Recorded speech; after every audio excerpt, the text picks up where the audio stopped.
G'day, quite a remarkable day at the Belgian Grand Prix. George Russell winning the race and then losing it, disqualified.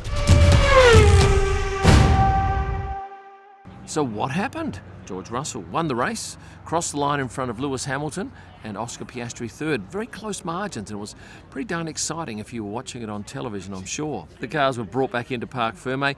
George pranced down to give his team a bit of a hug and then came back to not far from where I was. He was pretty pumped. Lewis Hamilton was second, Oscar Piastri third, and then I went back to edit for a while and then I thought, let's go out for the celebration shots, which the teams will do when they have a podium finish. Mercedes really only does it when they have a win. So I go down and I do the celebration shot for the McLaren guys. And full marks to Lando. He didn't have a great day out, but he still turned up for the celebration pick. And of course, Oscar Piastri was pretty darn happy. But Oscar is funny. He's very reserved when he has a win or even a second place. But I did manage to get this lovely shot of the Australian driver. And on another matter, coming in this morning, I did notice that Oscar had a brand new phone case, one of these quad lock cases, to celebrate his Hungary win. Now, these are a limited edition. There's a link in the description below if you want to go and check. If you are not familiar with quad lock, they provide amazing and convenient mounting systems for smartphones and even cameras. For someone that travels a lot, like me, being able to keep my wallet safe on the back of my phone and easily just take it off and switch to something like the selfie stick for recording travel videos is a game changer. Oh, and if you are prone to touching your phone while driving, look no further than their car mounts. They have 3 different types to choose from: vent, suction or adhesive. It has an easy and secure twist lock, and you can even opt for mag-safe charging. For those special Hungary cases and everything else quad lock, click on the link in the description below or type this in. Then I head down to a Mercedes, and at some point a fellow photographer says, look at this email. And I'm about 2 sentences into it, and Ted Kravitz comes up to me. We've got Kim, who I don't know whether it's compressed or not, or uncompressed, with the news that he's looking at exactly the same news I'm looking at. Yeah. What do you reckon? Well, I'm reckoning. I will tell you, Kim. So what had happened? Well, let me tell you. George's car was weighed at 798 kilos, which is the minimum weight required. And then 2.8 litres of fuel was removed. The car was reweighed on the FIA's inside and outside scales and was found to be 796.5 kilos. So in layman's terms, George has driven a car that was lighter than everybody else's. And what did that translate to in speed? I'm told it was about 0.3 of a second quicker than if he had had the car at the correct weight. So clearly he's gained an advantage. At this point I can see Lewis in the garage talking and joking with a lot of his mechanics. He's waiting for this celebration shot. Yes, we've got 2 trophies out here in front of the garage. We're just awaiting some drivers and the team to assemble. This has dragged on for many minutes. At one point I decided to go back to the media centre and I see Toto Wolff from Mercedes and Fred Vassar from Ferrari posing for a photo with a fan. I don't have a photo of that, you'll have to take my word for it. Then I see Toto take off at speed, heading back down to the hospitality suite. He's in front of me, I'm trailing behind him, and I eventually get a couple of quick snaps as he goes into the hospitality suite. It's at that point I realise he's going to address a whole lot of media people there. Then I head back up to pit lane where the media is still waiting for a celebration shot. I noticed all the trophies have been moved back inside the garage, and there are just a handful of Mercedes crew in their bright shirts, because they're packing up the garage and they have to wear those, with obviously no sign of a celebration. I ask one of the crew, is Lewis still here? And she says, no, he's gone. And George, well, we can't find any sign of George. We don't know where he is.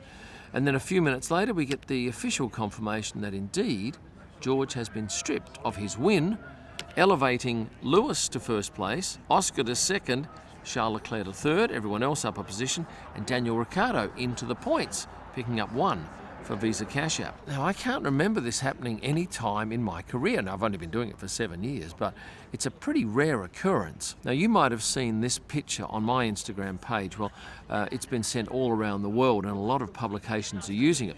I can tell you I took this picture after the race when George was pretty much spent and was just, I guess, reveling in his win. But it does look a little bit like he's sad, so a lot of publications are running this picture as, I guess, a reaction shot of how it might have felt to have won the race and then lost it. But trust me, this was taken well before George had the race win taken off him. So whose fault was it? I can't tell you. I guess it's somebody who's made a wrong calculation at some point. I'll be very interested to see if Mercedes actually tell us what transpired. But certainly that's been a big loss to them, both in prize money and also in, I guess, reputation, because they're so good at everything they do, and to make a mistake of this nature is very rare for the German team. Other stuff over the weekend, Bruno Famine is leaving Alpine. Now, I had the heads up from a fellow photographer friend of mine last race. I was photographing something else and he said, "That's not the shot, that's the shot."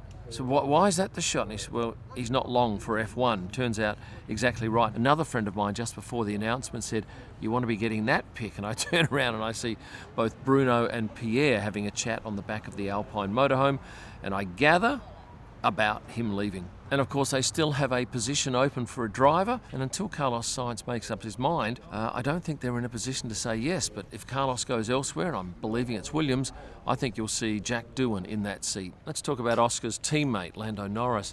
He was I don't think he was too happy on the weekend. I felt a bit sad for the young man. He's a great guy, and he no doubt suffered a lot after that drama in Hungary. But today, race day, on the grid, I noticed his mum and dad, who I get on very well with. In fact, I digress here, but there was a photo that I was taking of Lando's dad at the back of the garage. So he decided to take a picture of me and put it up on his page of me taking a picture of him.